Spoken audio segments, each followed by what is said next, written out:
Now to talk about it all is political commentator Jim Warren, executive editor of NewsGuard, which rates the credibility of news sites. Thanks for being with us. Guys. Let's talk about an unbelievable day yesterday. Your first point of the 4 points you want to talk about: insurrection, desecration, or both?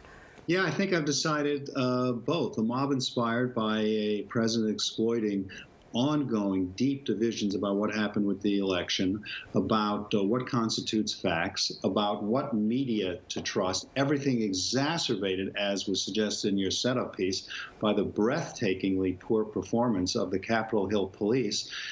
An amazing, Robin and Larry, lost in the shuffle, lost in the news, were the historic victories yesterday confirmed by the Democrats in those two Georgia U.S. Senate races. All right, point number two, the big losers.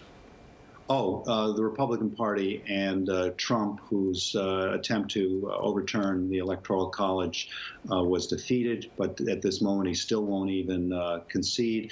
Divisions within the Republican Party were laid bare. Mitt Romney last night on the Senate floor talking about a wounded man's selfish man's injured pride. You had some Republicans attempting to get Trump to forcefully denounce the rioters. He would not spend most of the day in his private dining room looking at the riots on big screen television. As you also alluded to, a lot of resignations.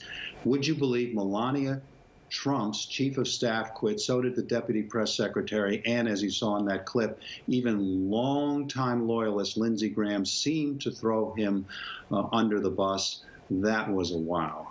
Winners, obviously, Joe Biden and the Democrats, but Mike Pence you include in that bunch. Yeah, Mike Pence and Joe Biden, long subservient for 4 years, criticized by many Democrats for being so loyal. Mike Pence stepped aside and told Trump the day before and then in writing yesterday that he would not attempt to overturn the Electoral College vote.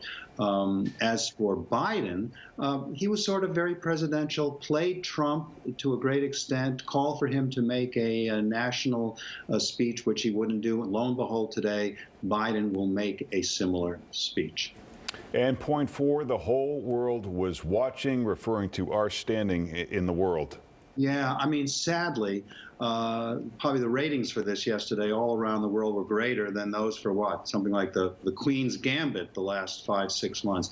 I mean, I have gotten emails and texts from friends and family across the U.S., across Europe, even in Australia, shocked, wondering about our standing in the world and how can we be instilling or espousing values to other countries.